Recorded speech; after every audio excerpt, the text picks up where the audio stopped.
tal? Bienvenidos a un nuevo episodio de Zona de Contagio, este espacio de diálogo semanal donde pretendemos dar al menos un poco de sentido a la irrealidad en que sobrevivimos desde hace tiempo y sobre todo a raíz de la irrupción del COVID-19 en nuestras vidas. Yo soy Mauricio Montiel Figueiras y como siempre me acompañan Mariana H. con su ya legendaria pared de post-its detrás, que es su principal apoyo en la vida, y en la Ciudad de México, y Nave Yeya, con su set neoyorquino de costumbre, envidiable. Y bueno, pues hoy no nos podemos sustraer a la fecha en la que estamos grabando este episodio, 10 de mayo, Día de las Madrecitas. Originalmente pensábamos invitar a una estrella del espectáculo para amenizar este episodio, pero bueno, pues nos ganaron la idea, entonces se nos hizo como de repente demasiado reiterativo hacerlo. Además no tenemos el presupuesto como para pagarle a lo que queda de Eugenia León para que hubiera salido aquí con nosotros pues acompañarnos, a amenizar, como digo, este programa. Y entonces, pues nada más desde aquí mandamos un saludo, eso sí, muy cariñoso, a todas las madres que nos están escuchando, que nos están viendo y que se están celebrando el día de hoy. Ahora que mencionaba pues digo, lamentable espectáculo que tuvimos hoy, 10 de mayo por la mañana, cortesía bueno, de la cuarta deformación, como yo le digo, no cuarta transformación. Me quedé pensando, a ver ustedes qué dicen, Mariana, Nave. ¿Ustedes recuerdan en la época antes del COVID algún acto de esta naturaleza? Digo, por supuesto sabemos que veíamos siempre en domingo, que veíamos En Familia con Chabelo, que veíamos La Carabina de Ambrosio, La Cosquilla, todos esos programas de sano esparcimiento familiar que nos mantenían pues divertidos, ¿no? Pero no sé si ustedes recuerdan pues este espectáculo como vinculado a la política y sobre todo más que a la política, al tema cultural, ¿no? Porque creo yo que pues lo que estamos viendo no solo hoy, sino actualmente en México. Neif afortunadamente está refugiado en Brooklyn desde hace años, pero los que padecemos este país, México, pues estamos viendo cosas cada vez más, ya ni siquiera cabe el adjetivo de surrealistas, pero a ver ustedes qué opinan, Mariana. Mira, yo lo que quiero decir es que primero, no estamos en este momento en México, no estamos para puntadas. Así como, ay, bueno, vamos a hacer aquí una verbena para las mamás, no.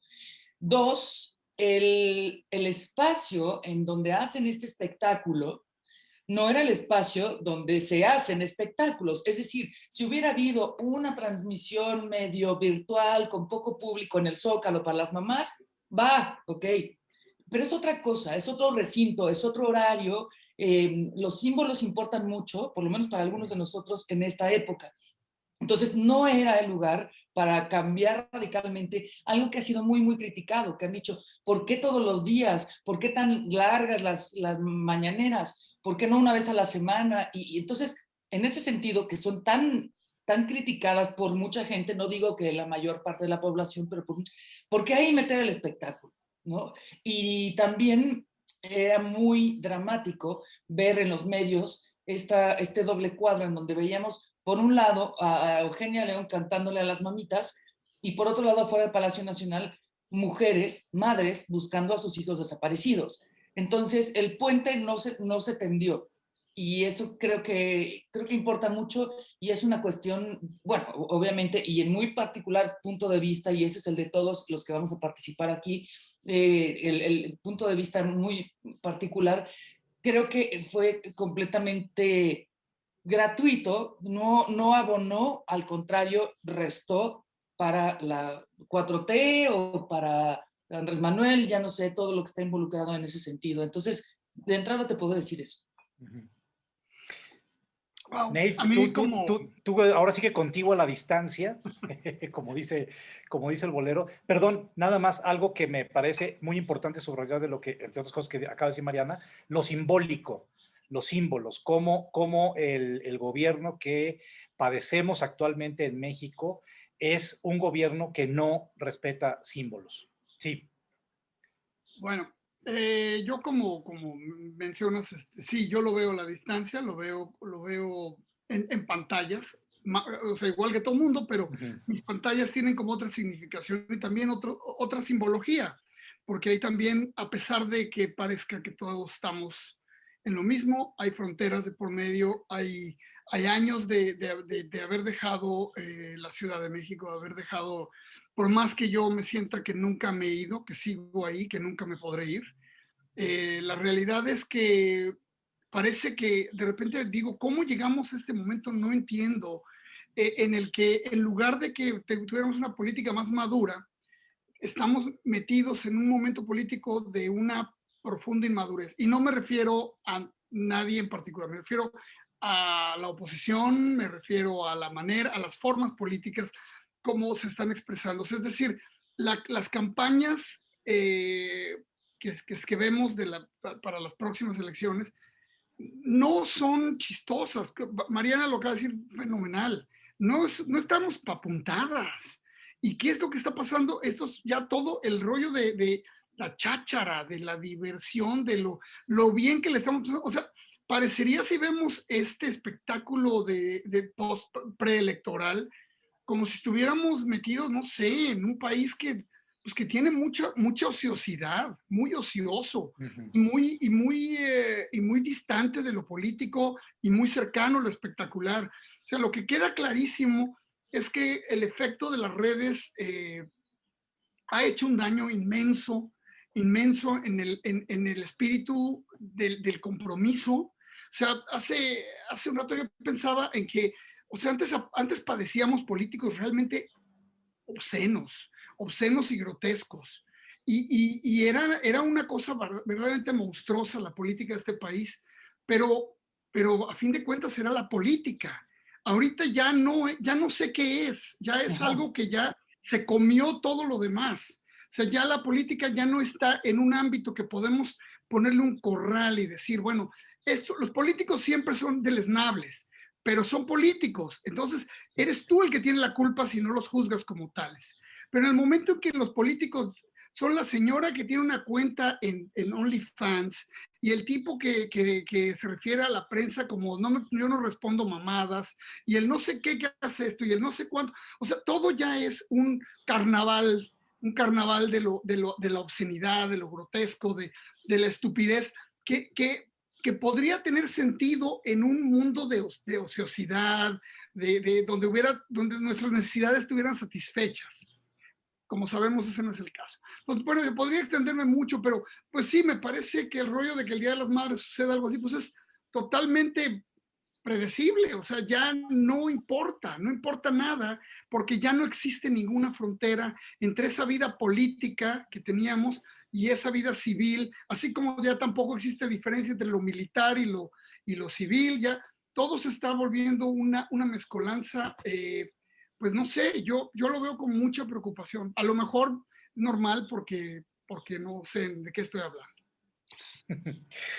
Bueno, ahora, antes ya de pasar con nuestro gran y queridísimo invitado de este episodio, estaba recordando ahora para eso, entre otras cosas, lo invitamos a esta zona de contagio, en cómo se quiere modificar la visión de la historia pasada y la historia que se va a dejar, que también me parece muy importante, que es lo que va a quedar para la historia de todo esto que estamos viendo, viviendo y coincido con ustedes dos, padeciendo. Es decir, más allá de los memes, de los millones de memes que se generan 24/7, más allá de eso, queda una sensación para mí de vacío absoluto y brutal, no solo de poder, sino de sentido en lo que tiene que ver con la política y con la sociedad, ¿no?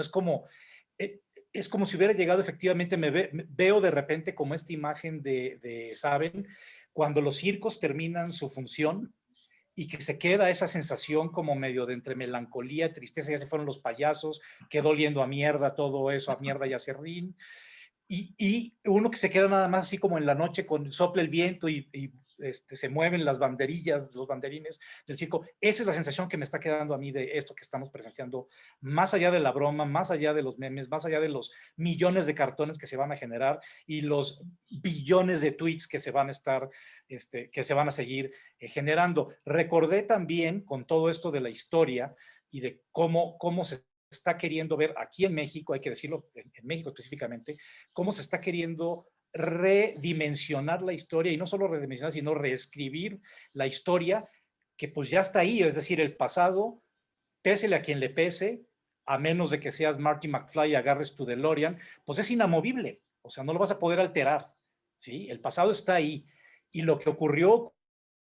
como está ahí. Por supuesto que siempre va a haber nuevas interpretaciones, para eso está el pasado y para eso está la historia, pero recordaba algo que es, por supuesto, una muy buena broma, pero que detrás de eso hay algo que también inquieta, como esta imagen que les digo del circo vacío, ¿no? Ya que se fueron todos los entertainers, el domador de león desdentado, etcétera, etcétera, queda sensación así como de melancolía, de nostalgia y de vacío. Y es que se acordarán, cuando entraron, irrumpieron en el campamento de su comandante Marcos, año 94, encontraron, yo recuerdo muy bien que la prensa circuló los libros que habían encontrado en la tienda del subcomandante. Y estaban mal citados varios, pero el que más llamaba la atención era la historia me absorberá, en vez de la historia me absolverá. No. Esto es real, se puede buscar, eso jamás lo voy a olvidar, porque, bueno, pues circuló, insisto, antes 94, pues no existían los memes, no existían las redes sociales, no existía todo este circo mediático en el que ahora tenemos que estar metidos, querámoslo o no. Y entonces me quedo pensando, bueno, ¿será que ahora justamente ese título inventado, la historia me absorberá, se aplicará para el gobierno actual de México, para lo que estamos viviendo, padeciendo actualmente en nuestro país? Pues para eso, entre otras cosas, hemos invitado a como les decía, un gran y queridísimo amigo, Alejandro Rosas, a quien le doy la bienvenida a Zona de Contagio. Alejandro, pues es uno de los mayores divulgadores de la historia de México, y le agradezco mucho, Alex, que estés aquí con nosotros en Zona de Contagio. Pues bienvenido. Hola, ¿qué tal? ¿Cómo están? Querida Mariana, es un gusto estar con ustedes. Nayef, mucho gusto desde acá. Y Mauricio, como siempre, es un placer que reunirnos. Generalmente estamos comiendo mariscos en la FIL de Guadalajara y bebiendo mucho tequila. Exacto, exacto. Es pero un gusto ahora estar con ustedes. sí, pues igualmente, Alex, y gracias de veras por aceptar la invitación. Como habrás escuchado, pues cuál va a ser como la ruta por la que queremos transitar en este episodio, pues es algo también que te toca directamente a ti como divulgador de la historia desde muy diversos flancos. Quiero empezar, para echar la pelota a rodar, como digo, con algo que tú mencionaste, Alex, en una Feria del Libro del Estado de México, donde también hemos estado ahí coincidiendo ya durante varios años, cuando comenzaba todo querían imponer o empezar a imponer la marca de la Cuarta Transformación. Como he dicho, para mí es cuarta de formación, o sea, es 4D, no 4D. Y tú dijiste algo que me parece fundamental y que no he dejado de recordarlo, que es que uno no puede hablar de una transformación antes de que ocurra. Es decir, no puedes hablar de que hay algo transformado antes de que se transforme. O sea, ¿cómo puedes decir, esta va a ser la cuarta transformación, si al final de cuentas no se va a, ¿cómo vas a saber que sí realmente se van a transformar las cosas? ¿Cómo vamos a saber que no va a haber una involución o como creo que se está demostrando ahora, deformación? Me quedé con esto. Sí, claro, porque a ver, sí estamos viviendo como una ofensiva de nueva historia oficial, eso es un hecho. O sea, indudablemente creo que hay que reconocerlo así, y ahorita les doy mi opinión al respecto, pero efectivamente, ¿por qué sabemos que las otras, o al menos las que López Obrador y su grupo hablan de las anteriores transformaciones? Es porque ya las analizamos a toro pasado. Es decir, la primera transformación, la independencia, ya sabemos cuál es el resultado, cómo termina, y aún así fue un fracaso desde el punto de vista de lo que quiere López Obrador y su grupo. Por eso les incomoda tanto este 2021, porque el triunfador es un fifí. O sea, el triunfador del 2021 es Iturbide, el gran fifís de fifís. Claro, estaba Guerrero ahí, pero Guerrero entró desfilando en la retaguardia, totalmente perdido ahí entre la gente. Entonces, en cierto sentido, digamos, la idea del pueblo bueno triunfando en las causas libertarias falló en la independencia, porque la revolución de independencia que quería Hidalgo o Morelos no tuvo nada que ver con la que quiso o logró Agustín de Iturbide.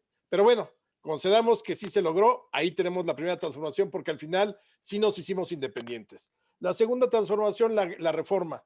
Sí se logró porque se crea el Estado laico, la igualdad ante la ley se establece como principio fundamental, y sabemos que al final Juárez derrotó a los conservadores, a los franceses, a Maximiliano y a todo mundo. Entonces, claro que triunfó ese momento que sí es medular en la historia.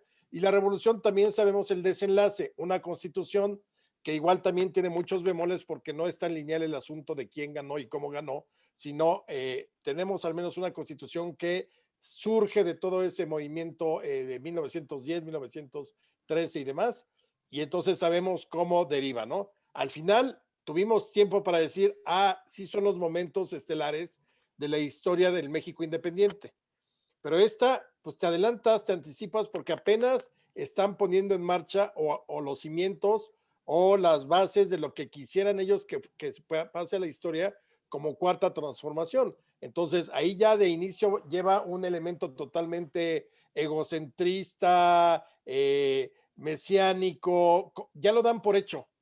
Y yo creo que por como vamos viendo, es muy difícil que llegue a consolidarse de la manera en como se había pensado.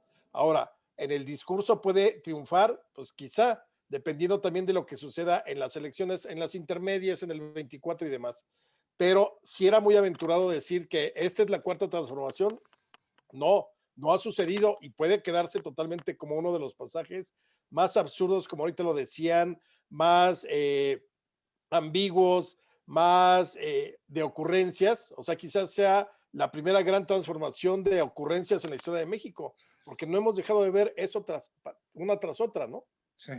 Puedo, pero ¿sabes Sí. qué te voy a decir? Yo estoy completamente de acuerdo contigo. De hecho, ya eres parte de mis post-its aquí en mi cocina, Rosas, pero... Y uno de nosotros había logrado eso, ¿eh? No, sí, Logro Pero- desbloqueado, sí. ya soy un post-it. Claro que sí. Y tú sabes cuál, Monty, pero no lo vamos a decir. Pero espérate.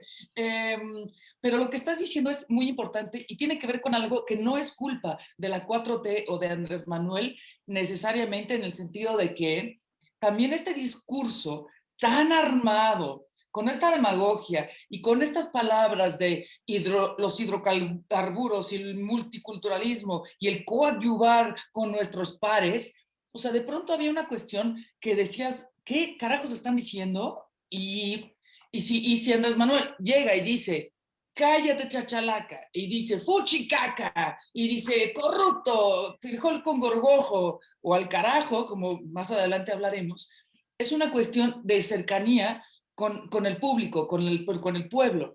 Entonces, en ese sentido, sí creo que esta cuarta transformación era un término que podía sonar como muy grandilocuente, ¿no? No es complicado, pero sí es como aspiracional, y ahí siento que tiene el legado de todos estos políticos con un mensaje tan encriptado, tan ya hecho, tan que no dice nada, que cuando llega alguien les dice las cosas mucho más al chile, pues entonces sí dijeron, pues este güey sí le entiendo, ¿no? Y entonces ahí mete el término cuarta transformación, y entonces pues claramente parece que todo va a cambiar, pero lo que tú dices me parece tan importante, que es decir, no se puede probar eso antes de que lo haya habido, pero había un terreno recorrido que le daba cierta...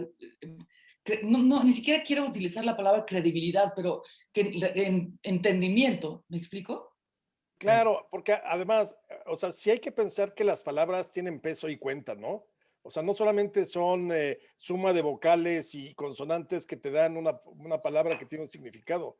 Es decir, a ver, ¿cómo Salinas manoseó el término solidaridad? Uf, se Ajá. cansó, hasta canción lo hizo.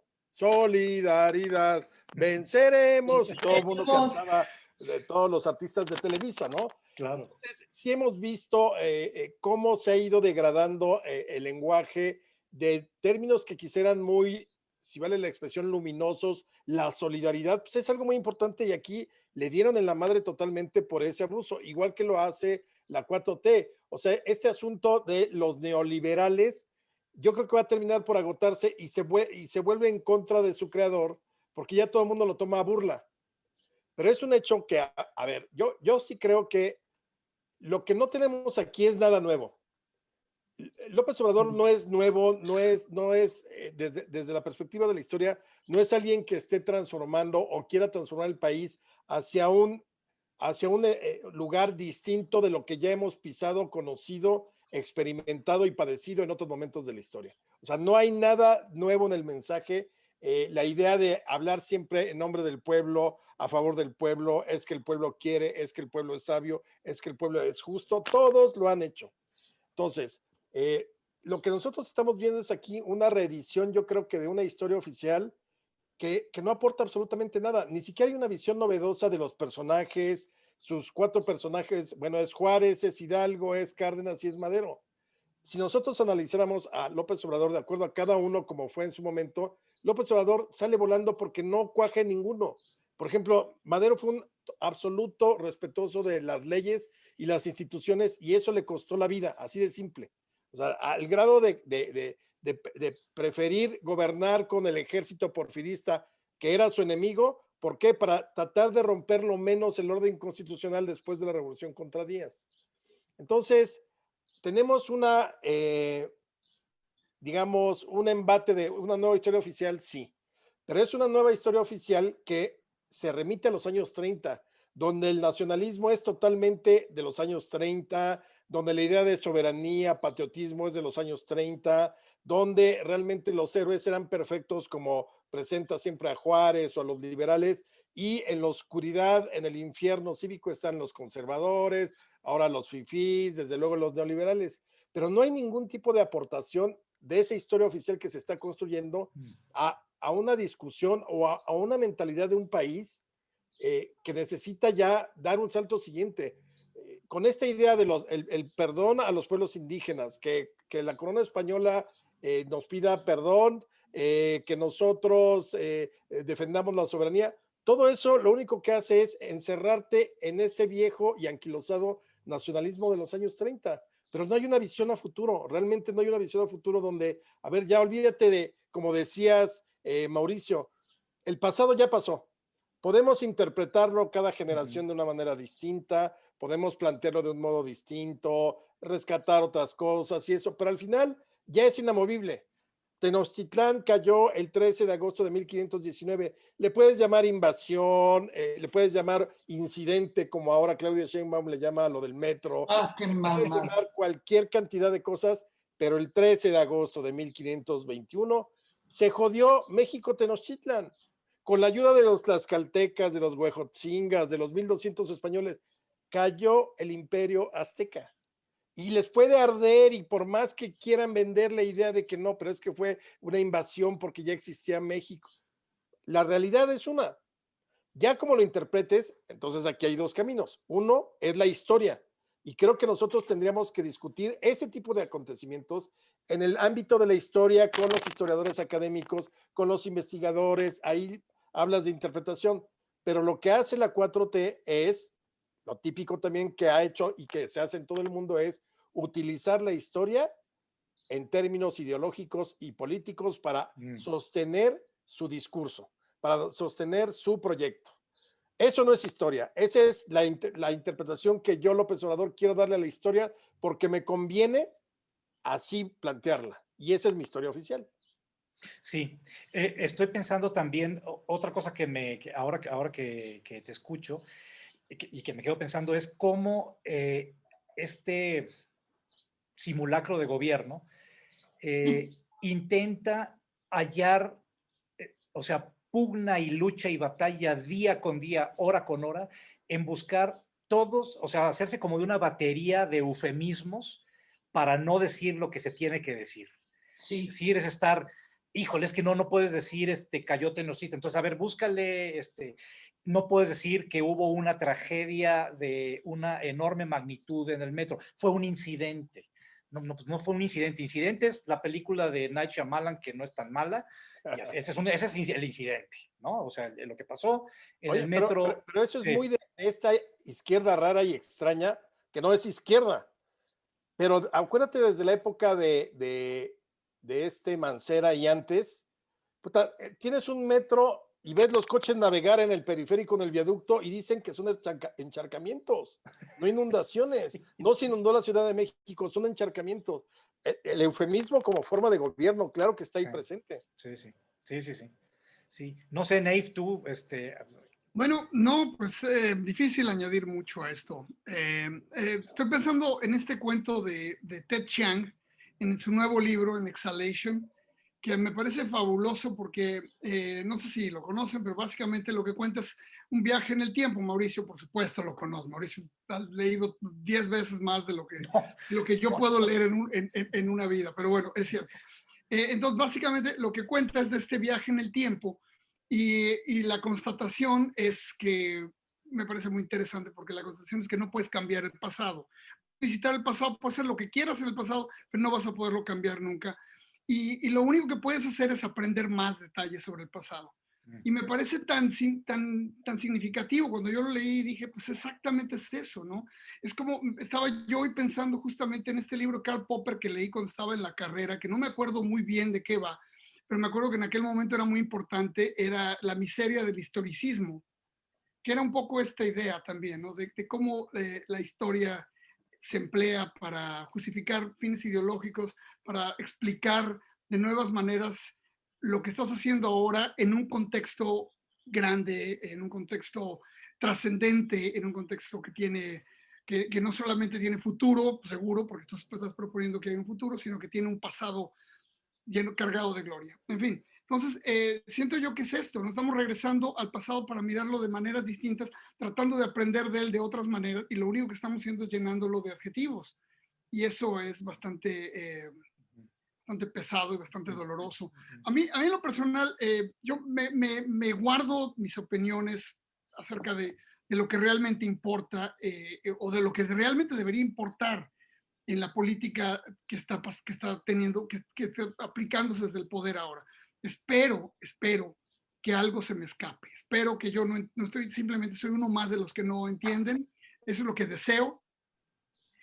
Lo que me molesta un poco, como creo mis colegas de zona de contagio, es la forma en que se presentan las cosas, la forma en que se venden estas cosas y que creo, Alejandro, que tú tienes muy claro la manera en que el discurso y la propaganda han venido cimentando las acciones políticas desde por lo menos un siglo.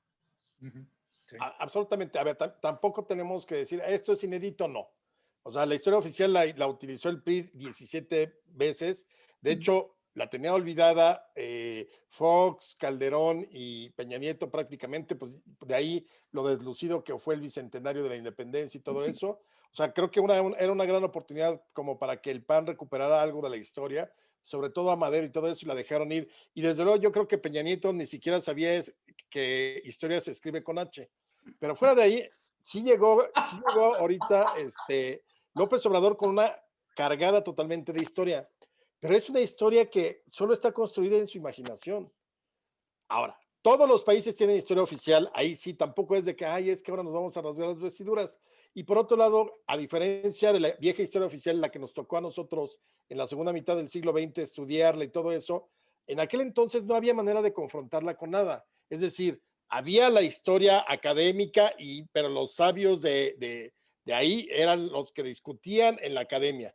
Pero no había como para el público lo que es la divulgación, no había manera de que tú, si te enseñaran algo en la escuela de historia, fueras a comprar rápidamente alguna librería, un libro de divulgación o un libro que te permitiera confrontarlo. Hoy sí, afortunadamente ya puedes debatir la historia en muchos espacios y si hay un error en alguna ficha que sacan en la efeméride que siempre se equivoca el gobierno en todos los sentidos cuando hay efemérides, luego a corregir a alguien, etcétera. Entonces, eso no está mal, me parece que es parte también de que sí existe una pluralidad mucho mayor y mejor de lo que había antes frente a la historia oficial.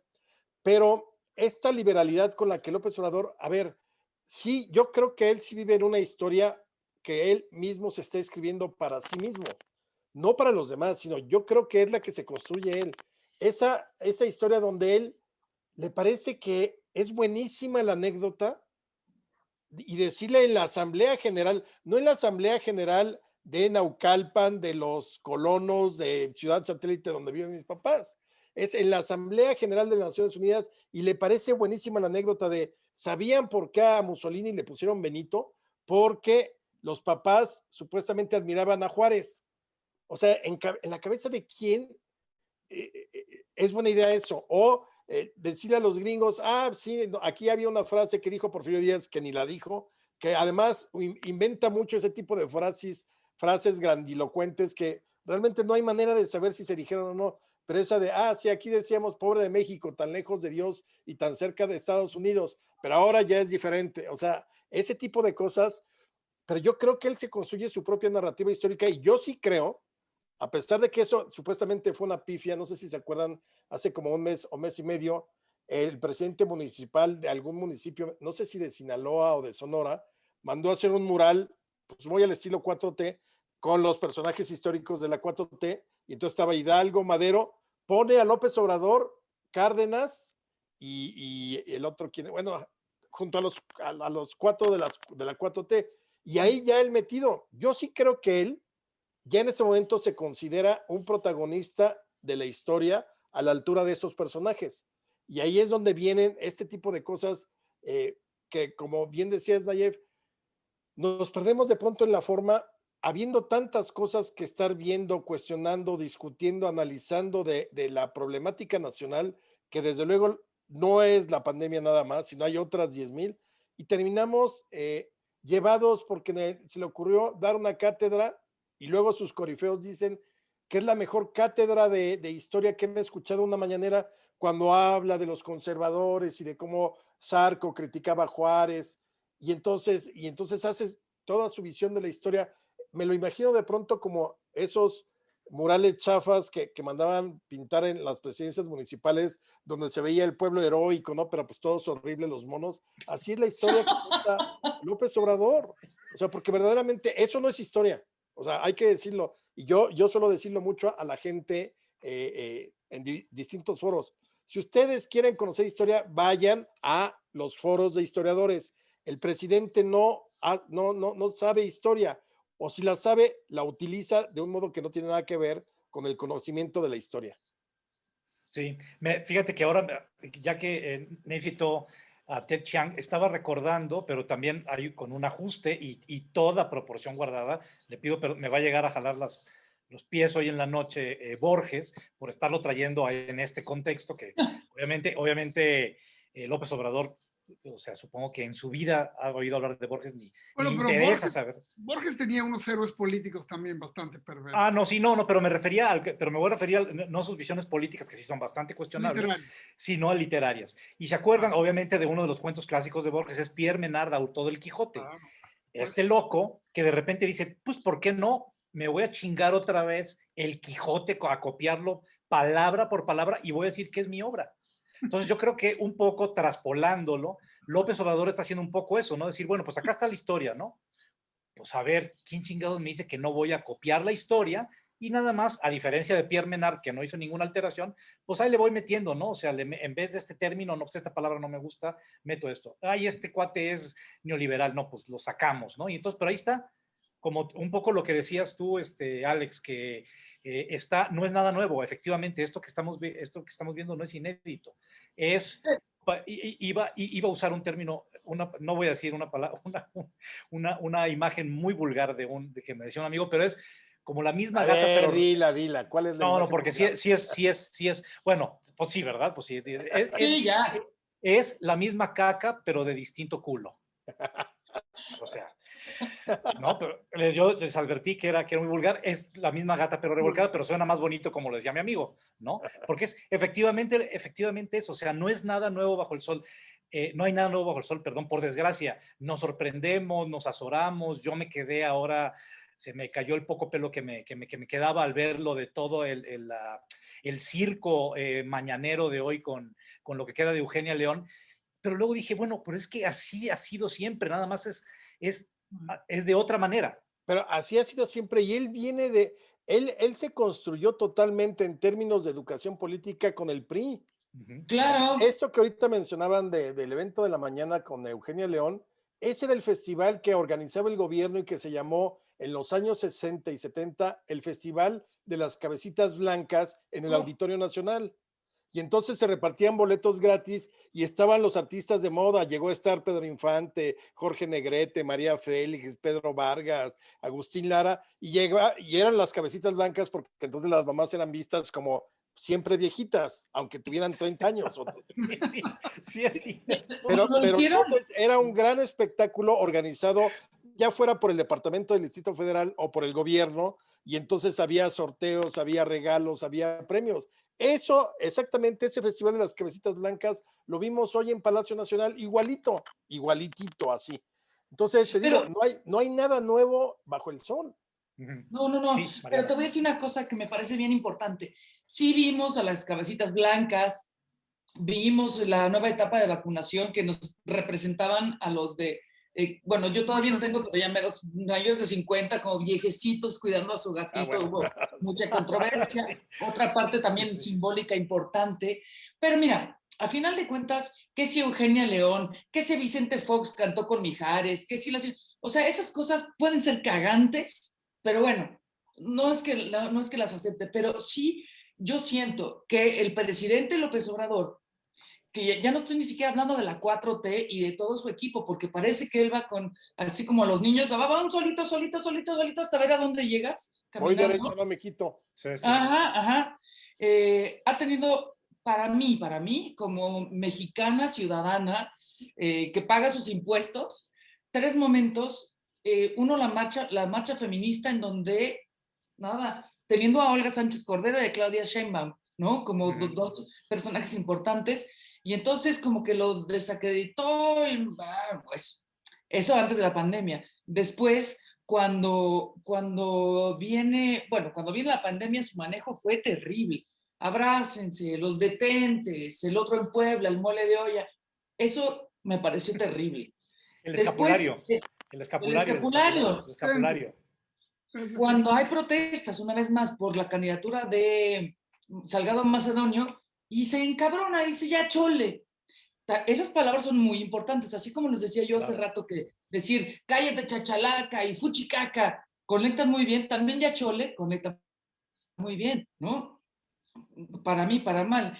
Y creo que la última, que fue el epítome de la falta de sensibilidad, fue con lo de la línea 12 del metro, que se cae todo esto y que dice, le preguntan si no va a ir a ver a las víctimas, y dice que no, que eso es parte del pasado, de los conservadores, y que para sacarse la foto él no va a estar ahí, y que al carajo. ¿Sí? O sea, eso a mí me pareció que tenía el momento aquí como para decir yo voy y decir públicamente, no entran fotógrafos, porque no voy a salir abrazando así al güey. No entran fotógrafos. Las fotos iban a estar de todos modos. Iban a estar todos los usuarios, los familiares con sus celulares. No se necesita el fotógrafo oficial como antes. Y ahí creo que tuvo una oportunidad de oro, porque si al pueblo bueno es al que él quiere, el pueblo bueno fue el que se cayó y se lesionó, se mató o dejó a familiares en un luto. Sí, pero ¿saben qué? El presidente es muy dado, se comporta, ahí va otro elemento histórico, como virrey en su trato con el pueblo. El pueblo lo trata como menores de edad intelectuales, ¿no? Entonces, ¿por qué se atrevería un presidente? No es porque sea él de un extracto popular, porque no lo es un clase mediero, ¿no? Absolutamente, pero ya en el lenguaje, tratar de utilizar este tipo de cosas como fuchicaca, que me la decía mi mamá cuando yo tenía 12 años. ¡Claro! 12 años también. También 12, a los 12 y a los 12 te lo decía. No, pero exacto, o sea, ese tipo de cosas, y que, no sé, igual creo que es su idea de cómo empato con el pueblo que es, que que le doy sus caricias así en el pelo como si fueran fieles perritos, ¿no? Ay, qué lindos, tranquilos, fuchicaca, y ese tipo de frases que le gustan tanto, ¿no? Entonces, desde luego, yo creo que su apología del pueblo no es una apología. Y lo he mencionado en algunos otros lugares, yo creo que lo que tenemos que construir es ciudadanos y dejar de pensar que somos pueblo. Yo no quiero ser pueblo, yo soy ciudadano porque me comprometo, porque me responsabilizo, porque participo y no estoy esperando que el presidente me diga que sí y que no. Ahora, por otro lado, yo creo que hay una en términos de la historia, hay un gran rechazo de la clase media, incluso que buena parte de la clase media fue de esos 10 millones de votos más que tuvo en las elecciones del 18, porque su techo ha de estar por 20 millones, el de Morena y todo el grupo. Los 10 millones es de la clase media inconforme, ya desgastada por todos los atropellos y las corruptelas de Peña Nieto y todo eso. Pero él está pateando la clase media. Cualquiera persona de la clase media que sale a decir, oye, pero yo estoy en contra, eres fifí, conservador, seguramente no pagas la tenencia, etcétera. Y curiosamente las tres transformaciones antes de esta que no se ha consolidado fueron hechas en principio pensadas y digamos incendiadas por la clase media. Los criollos eran la clase media, los liberales eran la clase media. O sea, no era, quizá el único que venía de un extracto humilde podría ser nada más Juárez y a Ignacio Ramírez, pero Lerdo de Tejada, Guillermo Prieto, todos ellos eran clase media. Y la revolución tuvo un inicio a través de las ideas de un burgués. Por eso la izquierda repudiaba tanto a Madero, porque era el rico que dijo, yo quiero participar y convertirme. Entonces, las transformaciones de México, sí, luego se involucró la gran sociedad, el pueblo, pero fueron pensadas, armadas y lanzadas por la clase media. Y eso el presidente jamás lo tiene en mente. Para él es el pueblo. Un día el pueblo se juntó y dijo, vamos a tomar el poder. Y no es cierto. El pueblo se sumó después. No Sí, sé, Mauricio, adelante. ¿tú quieres decir algo? Adelante, Nate. No, vas. Bueno, fíjate que a mí me parece muy importante lo que acabas de decir, Alejandro, y me parece fundamental. Pero dentro de mi visión de las cosas, yo lo que creo que es interesante también en este momento y que es completamente sui generis, imposible que hubiera habido algo remotamente similar en la historia, es que aparte de esta idea de ser ciudadano, ahora somos cibernautas. Eso nos identifica aún más que cualquier otra cosa. Es decir, no quiero decir que el hecho de que seas clase mediero o no lo seas, o que seas campesino, va a cambiar por ese factor de ser cibernauta. Sin embargo, sí influye en la manera en que participas o que crees que participas o cómo te relacionas con el poder. O sea, todo el nuevo discurso, vamos a suponer que llevamos 20 años viviendo un mundo digital paralelo que está ahí y que influye de manera contundente, de manera clara, transparente y oscura e impenetrable. Están los dos elementos de cómo nos relacionamos con todas las estructuras a través de estas pantallas como hoy lo vemos. O sea, como bien Mauricio dice, ahorita estamos, además de todo eso, zumbificados con un elemento todavía más grave de desconexión o de reconexión, como lo quieras ver, con este entorno político, social, económico. Entonces a mí me interesa mucho, Alejandro, lanzártela y decir, ¿cómo ves tú esto? Porque esto claramente viene a influenciar cómo el ciudadano de a pie, que es el cibernauta de computadora o de teléfono Android de 4 pesos o de 4,000 pesos, cómo se relaciona ahora con la política, con el poder, con su discurso propio, cómo se articula, cómo se siente parte del proceso. Yo creo que estamos exactamente yo creo que vamos a vivir las primeras elecciones donde al 100% va a jugar lo que fueron las redes sociales. Porque con Peña Nieto en el 12 no hubo tanto, en el 18 fue tan brutal la manera en que arrasa López Obrador, que yo no recuerdo como unos grandes movimientos en términos de las redes sociales. Pero ahorita sí, a partir de su triunfo, va increciendo el asunto de la participación a través de redes sociales. Habrá que ver si no termina siendo como lo que ha sido otras ocasiones en la historia, que quizá todavía estamos creyendo que la vida política se mueve en la red social, pero la vida política está afuera, al menos para la mayor parte de la gente. Sin embargo, yo sí creo que hay un activismo político. Sí, puedes criticarlo de sillón, de cafecito, de gin tonic con habanero como el mío, etcétera. Pero de todas maneras estás participando, estás al tanto, la respuesta inmediata a los acontecimientos que están sucediendo día a día. Creo que eso diferencia con respecto a cualquier momento de la historia. Entonces, y bueno, pero también se ha convertido la propia red social en donde se han evidenciado más las brechas sociales que en otro momento. Quizás siempre estaba ahí, ¿no? O sea, esta diferenciación, ahora con este asunto de los white ¿cómo le dicen? Whitexicans, que es totalmente absurdo, que si la discriminación a la inversa, o sea, cosas que quizás en tus círculos sin redes sociales nunca hablabas.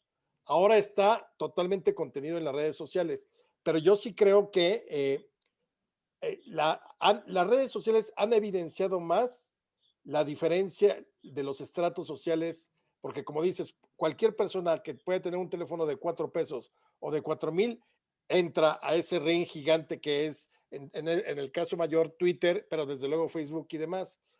Pero es un hecho que desde luego sí impacta, y eso sí es inédito en la historia.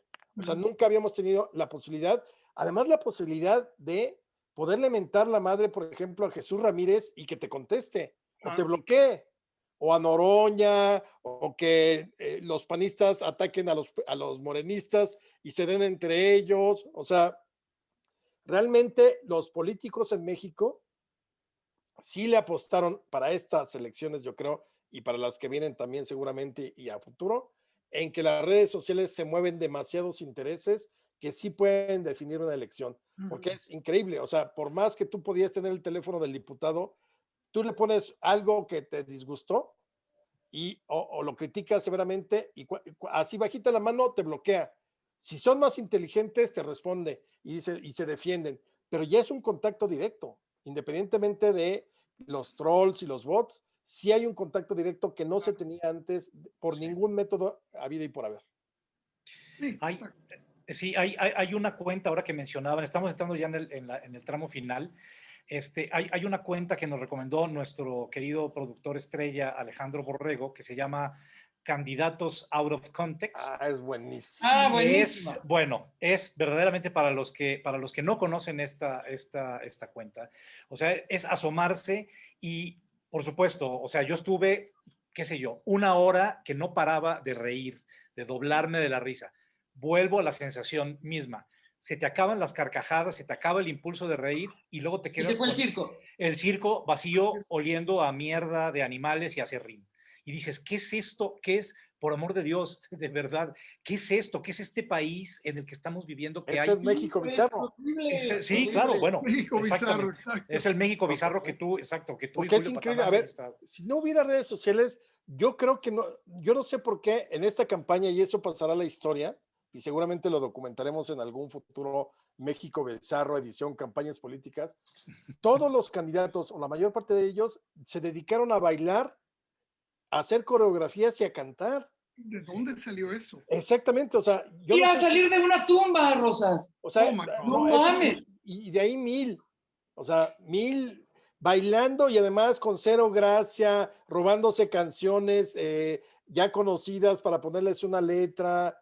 Es verdaderamente increíble. Y yo no sé si tiene que ver exactamente con el fenómeno de las redes sociales, pero jamás en la historia de las campañas electorales sí habíamos visto quizá algún anuncio extraño y eso, pero en general pues eran bastante de hueva, porque de por sí son de hueva, pero nunca habíamos visto este afán por a ver quién hace más el espectáculo y más el espectáculo y más el espectáculo. Sí. Cierto. Sí, ahí también me quedo, sí, está, o sea, uno de las joyas de este pastel de mierda, ¿no? De las cerezas de este pastel de mierda de las campañas de candidatos, es una candidata de no me acuerdo qué partido, que su anuncio es el siguiente, lo voy a imitar, ¿no? Es esto. ¿Ah, sí? Los ciudadanos ya despertamos. Por Pero favor, dura mucho más. Por favor, de veras, de verdad. De verdad, sí, claro, no, de verdad dices, ok, ¿en qué cabeza cabe que eso pueda llamar la atención? Ser atractivo, que digas, ah, carajo, pues sí, tiene razón, voy a votar por ella. A huevo, claro, ¿cómo Pues no? Pues mira. yo aquí voy a confesar que la única que me causa simpatía es la Sabrosita. Porque yo sí creo que el futuro está en OnlyFans, así que mi voto va para ella si es de mi distrito. Y hay otro que está calvo y que dice, no tiene un pelo de corrupto. Güey, o sea, Sí, bueno. ¿qué es Eso no eso? lo hice. O sea, no, hay cientos en esta cuenta. Pero bueno, ya ahora sí para ir amarrando Ay, Dios las mío. cosas con este episodio, porque esto nos da, pues digo, obviamente para horas y horas de seguirle. Yo sí me quedo con esta idea de cómo se está queriendo reinterpretar la historia muy, como ya lo dijiste tú, Alex, muy al modo de una sola persona. No De una hablamos sola ya no es persona. de un movimiento, es de una sola persona, que es López Obrador. Y cómo esto pues también va, yo no sé, volviendo a tu frase que cité al principio de que una transformación no se puede dar por adelantado, es como si Gregorio Samsa, ¿verdad? Dijera, ah, carajo, mañana yo me voy a transformar en insecto.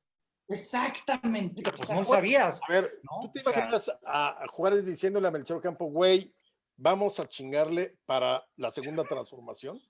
no. O sea, o Hidalgo, a ver, mexicanos, viva la Virgen y viva Fernando VII, vamos por la primera transformación. Pues no, esas son ocurrencias ya post y una ocurrencia, pero además, en ese sentido, como decías Mariana al principio, la va vendiendo, la va colocando, se convierte en un eslogan, se convierte en una marca y de pronto ya está ahí. Y todos hablamos de la 4T. Sí, Claro, es que sí, sí, es el problema cuando o sea, las ideas políticas ya tienen tiempo en el mundo de manejarse como brands, ¿no? Como branding. O sea, sí. la idea de Trump con su 4T, su transformación, que era básicamente el Make America Great, era exactamente la misma idea, ¿no? Great Again, perdón, porque era Again, sí. volver a ser Again. grande. Es la misma idea de retomar una cosa y volverla mucho más allá del efecto político en un brand, ¿no? En una marca, en algo que tú utilizas para darle credibilidad a tu lucha. Pero a mí fíjate, y otra vez yo no soy politólogo, aunque finjo serlo a veces, o por lo menos finjo entender de qué hablo. Me parece muy llamativo la idea de que alguien pueda decir se acabó una época, ¿no? Es decir, se acabó la época del liberalismo o se acabó la época del neoliberalismo o se acabó la época. O sea, yo puedo entender muy claramente cuando se cae la Unión Soviética que digan, ok, se acabó la Unión Soviética, se acabó el comunismo, socialismo, lo que fuera que teníamos en ese país, se acabó. Pero lo veo tan raro que hoy digan, bueno, en la época de antes, cuando éramos neoliberales, cuando digo, pero ¿qué cambió? O sea, o sea, otra vez, no sé, a lo mejor estoy perdiéndome las señales, pero yo veo que todo el mundo sigue siendo exactamente igual de neoliberal y si algo tiene claro el neoliberalismo es que las fronteras dejaron de tener sentido.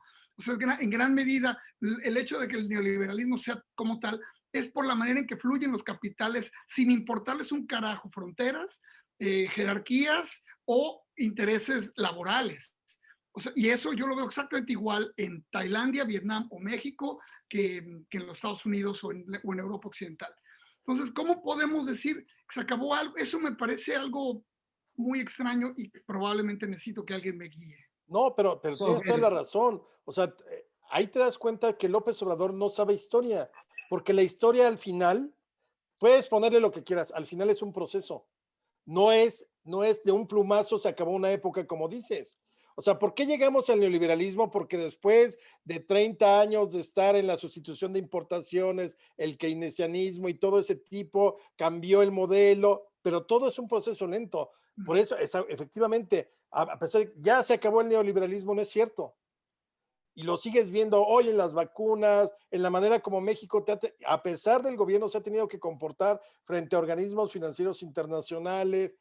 Es un proceso y López Obrador cree que porque él dice que se acabó, es porque se acabó. Ahí habría que analizar ya al personaje en otra dimensión, en la del egocentrismo, la egolatría y todo ese tipo de elementos que sí tiene de mesianismo y que además él gobierna solo.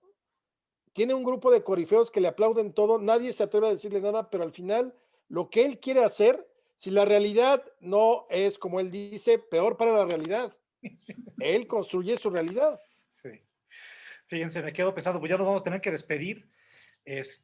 Yo me quedo pensando en, para seguir con las metáforas y toda proporción guardada, en esta gran novela de Jerzy Kosinski, un escritor que por desgracia ha como caído en el olvido, me parece un escritor extraordinario, polaco, transterrado en Estados Unidos, que escribió esta novela que en español le pusieron Desde el Jardín. Se hizo película bajo el título Un jardinero con suerte, con Peter Sellers, una de las grandes actuaciones de Peter Sellers.